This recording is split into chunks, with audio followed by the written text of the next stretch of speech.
Hey folks, this is ioEther and we're back with some more World of Tanks. So as you can see, this is Mace in his M26 Pershing, and this is actually a different guy from the one we all know as Max and Mace and a bunch of other things. This is a different friend, and look at that. We have Great Bob, he is also starring in this. And yeah, this is a tier 10 game. These guys are tier 8 tanks. This is a Fjords game, standard battle. And we're going to blow that main map up so we can all actually see it as we roll right along with the game. So this is a tier 8 American medium tank. It's a beautiful thing. And I quite love it in certain conditions, but I got so fed up with mine that when I sold it, I got fed up with mine enough to ace it, or not ace it, elite it and ace it, and then sell it, and I will never be buying it back. But I do want to get my hands on its tier 9 at some point, though not necessarily in the near future. I do notice he's running 6 rounds of HE. It's a little bit more than I would, but you know, teach their own. And of course, please, before we get started, as always, if you want to support the channel, one of the best ways you can do so is by pulling your friends in, and the more people we join, the more goodness we have. Also, come on, submit the green screen would be really nice.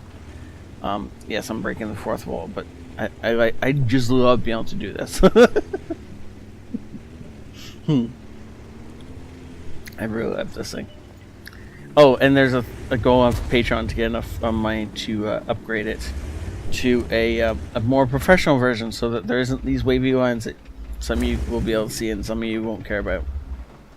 And yeah, that's all about that. Now we're actually into the game as a bat chat pulls up and gets himself shot.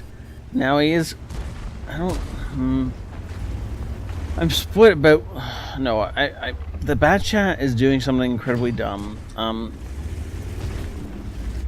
If he's gonna do something like this, he's either got to be sniping it from the back, or he's got to come all the way in. So this whole like parking halfway and then firing once or twice and then pulling back in is just a great way to miss a bunch of shots and get yourself taken out of the game. Now, he didn't die from that, but he did get most of his health reduced, and he's in pretty bad shape, and he's going to die in a few seconds. Yep, when the E1 reloads his autoloader. And you just, if you're going to use a back hit, you got to either play it aggressively or sit way at the back and snipe. There is no middle ground with the back chat. You really do have to know what you're doing, know when to go in, and be really confident when you go in. Otherwise, you're just going to end up like that guy and die for no particular good reason, having done very little actual damage to the enemy team. I'm not even sure he did any actual damage to us. As we go ahead and track the T-25 pilot, not able to actually take it out. Oh, no, he's shown back up again. Maybe. Ooh, maybe somebody can get a shot at him, but apparently it's not us. Looking for shots on somebody else. Finds a low side on. Great Bob also puts a shot in. That low is doing silly things, but he is tracked in the open. That's the reason that he's sitting there, is because he can't possibly move. E100 just takes him out, and T25 is itching to get himself shot. You can see Mace is using the gun depression on his tank really effectively well. So enemy tanks shooting at him I can't actually peek over the ridge, but they can pretty much only see him from the turret up. And looking at this turret from this angle, there isn't many weak points, this being the only one. I guess the cheeks are technically a weak point. If he's not looking directly at you, you can shoot him through the cheeks. And that when this vehicle is hull down, there is no really great spots to be shooting it. It's not like we're talking about shooting gold through the front of a E100, as you got those two big flat cheeks on the side of its turret to shoot gold through. This thing doesn't have any of those qualities. It's just got the big gun mantle taking up most of its turret, and really, it's not something you're going to be petting even with gold, unless you're really hot, unless you're top tier, like tier 10, sorry, and have really high penetration to start with. Something like a Yagzilla might, but even then, I'd count on that gun mantle over a Yagzilla's gun. So, we have finally pushed through the top of the map. Unfortunately, though, the enemies have pretty much duked it and won everything else. So now we're in a situation. Also, that is a T-28. He's looking in this direction. And we can't pen him from the front unless we get a lucky shot into a cupola.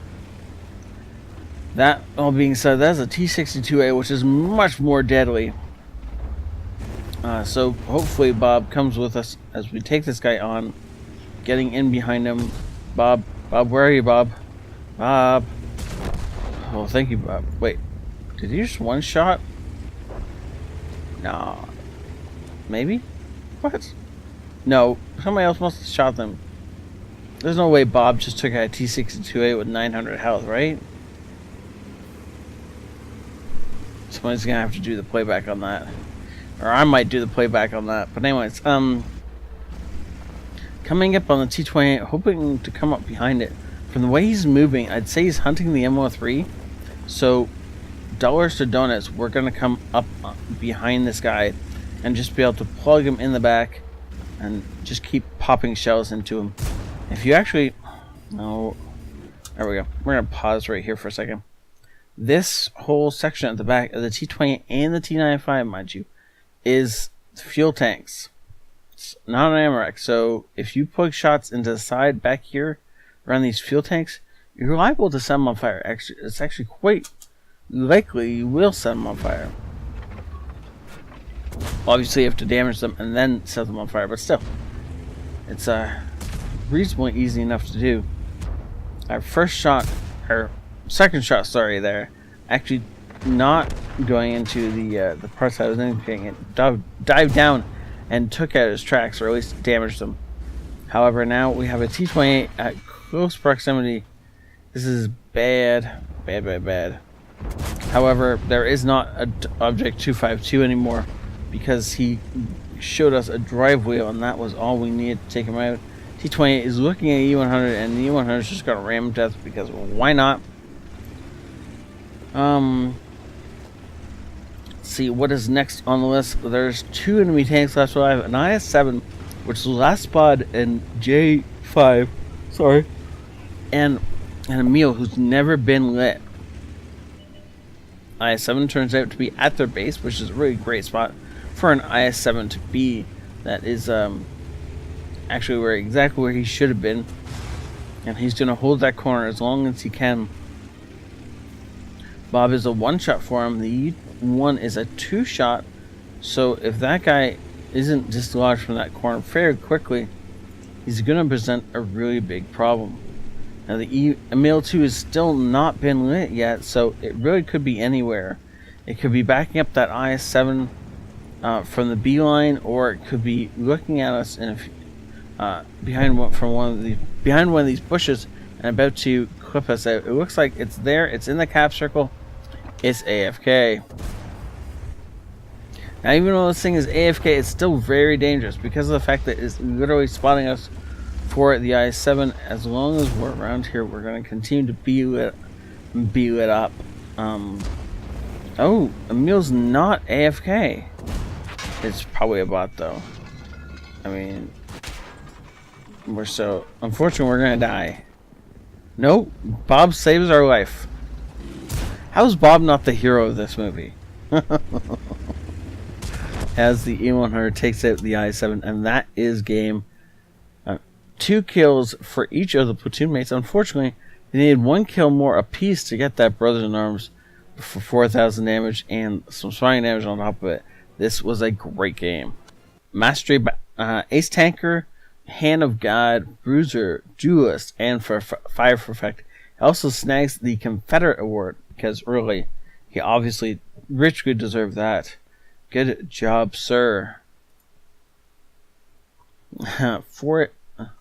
4,000 damage out. Not the most in the game, but the second most in the game. And because he's bottom tier, he earned a ton more experience than the C100 cleaned up and still didn't earn as much as he wanted.